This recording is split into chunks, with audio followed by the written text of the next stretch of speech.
The last 20 years has seen an exponential increase in reported cases of autism both on an international level and within the US specifically. This has led researchers to be baffled or stuck as to what is causing this rapid and startling increase of reported cases and diagnosed cases of autism spectrum disorder. We know that autism is caused by two things. One, it is caused by environmental components, and two, it is caused by genetic factors. What we don't know is where in the gene sequence, where in the genetic makeup autism is caused by specifically, and what environmental factors cause autism.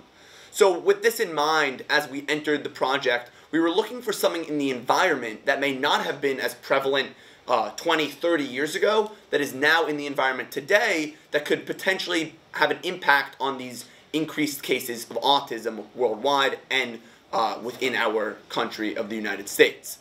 So the thing that we were looking at with regard to the increased cases was something known as a BPA, bisphenol A.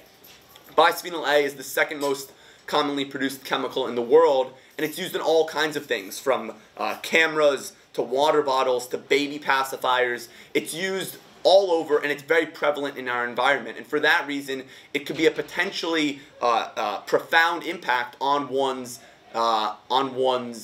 intake, and for that reason, therefore, the body processes and their phenotypic demonstrations of certain behaviors. As we entered the project, we weren't sure what we were going to find with relation to autism and BPA, but what we did know is that we wanted to find out. So as we entered the project, we looked for how we could relate BPA to autism. So what we did was we looked at mothers and children with BPA in their body and looked at that compared to the healthy controls. So we looked at the urine samples of autistic children versus control children, and what we found was that children who have autism are, statistically speaking, much more likely to have an inability to break down BPA in their body as opposed to their neurotypical healthy controls.